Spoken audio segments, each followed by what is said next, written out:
بسم اللہ الرحمن الرحیم۔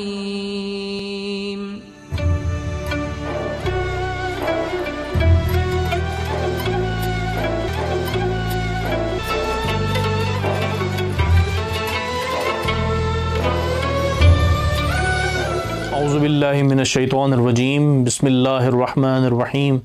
الحمد للہ رب العالمین، الصلاۃ والسلام علی اشرف الانبیاء والمرسلین وعلی اہل بیتہ الطیبین الطاہرین المعصومین، اما بعد فقد قال اللہ تبارک و تعالی فی کتابہ المجید وہو اصدق القائلین،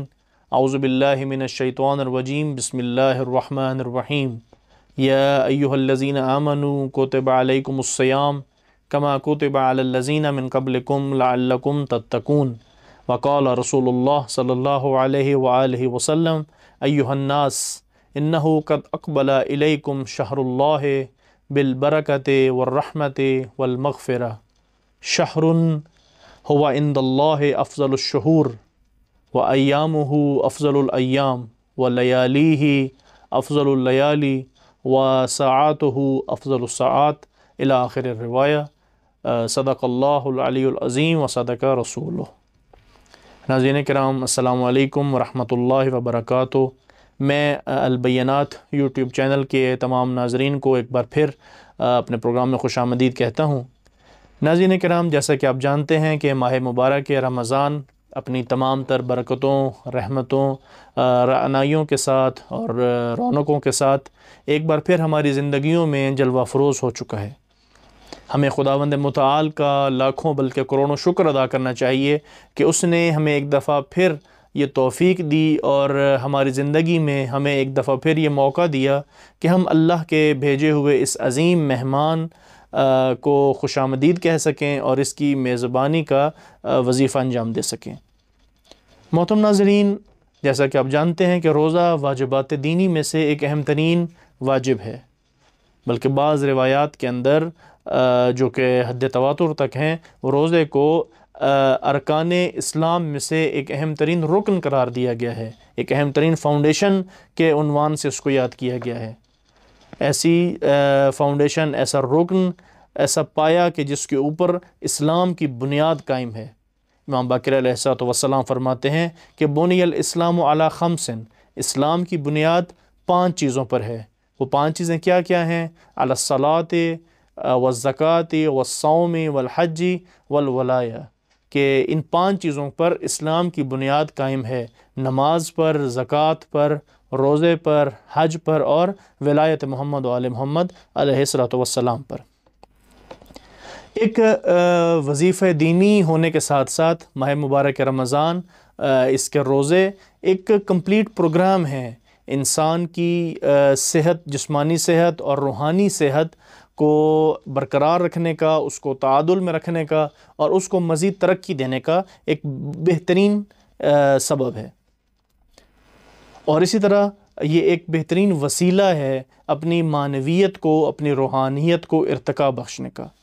ماہ مبارک رمضان ہمیں ایک بہترین موقع اور بہترین فرصت عطا کرتا ہے کہ ہم روزے کے ذریعے مقام تقوی، مقام رضایت الہی اور مقام معنویت تک اپنے آپ کو پہنچا سکیں، جو کہ ہدف اصلی ہے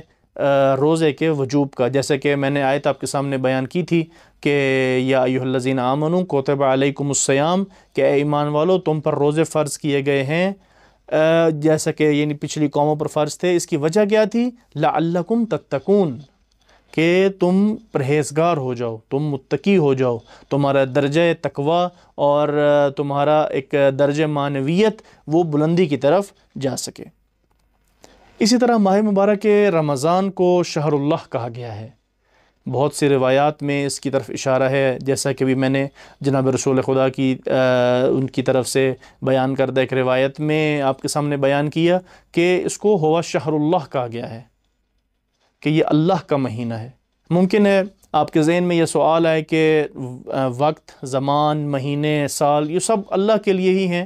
تو ماہ رمضان کو کیوں خصوصی طور پر شہر اللہ کہا گیا ہے؟ تو اس کا جواب علماء نے بہت سے جواب دیے ہیں، تو ان میں سے جو ایک نقطہ مشترک ہے وہ یہ ہے کہ یہ جو اس کو شہر اللہ کہا گیا ہے، یہ بے عنوان تشریفات ہے، یعنی بعنوان پروٹوکول،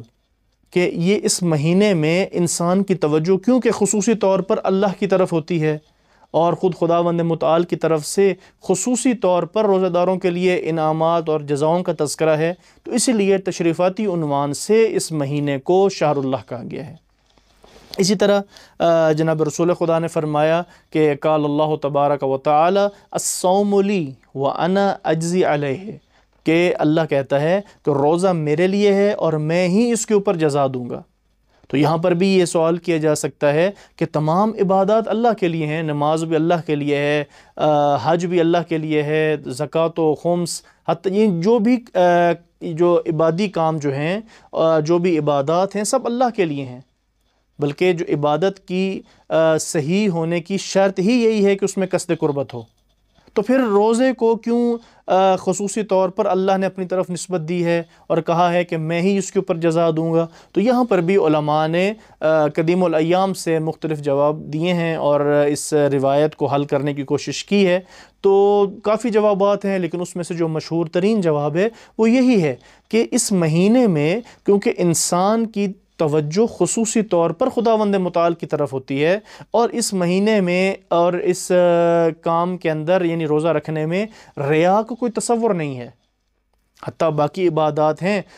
کہ جن کو اگر انجام دیا جائے تو اس میں اگر کوئی انسان ریا کرنا چاہے، تظاہر کرنا چاہے، دوسروں کے آگے شو آف کرنا چاہے تو وہ کر سکتا ہے،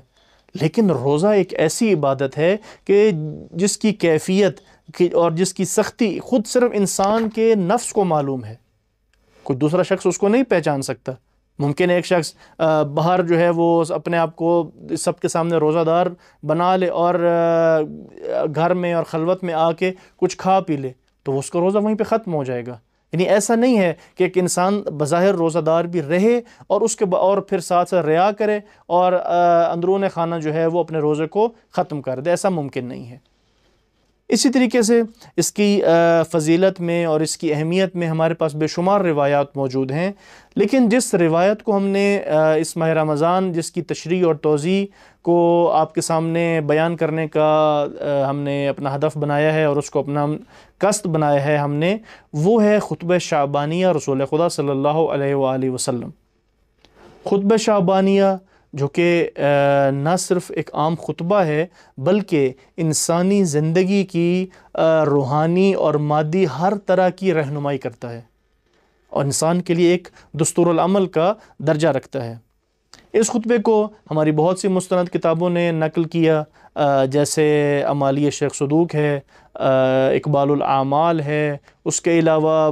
بحار الانوار کے اندر، عیون اخبار و رضا کے اندر اس خطبے کو نقل کیا گیا ہے، اور اس کے سلسلہ سند میں خود امام رضا علیہ السلام موجود ہیں کہ جنہوں نے اپنے آباء و اجداد سے اس خطبے کو نقل کیا، اور یہ سلسلہ چلتے چلتے رسول خدا صلی اللہ علیہ وآلہ وسلم تک پہنچتا ہے۔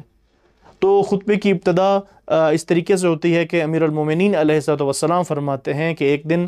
ماہ شعبان کا آخری جمعہ تھا، جناب رسول خدا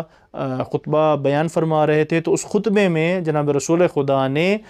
ماہ رمضان کے استقبال کے عنوان سے ایک انتہائی باارزش اور قیمتی نکات کی حامل تقریر فرمائی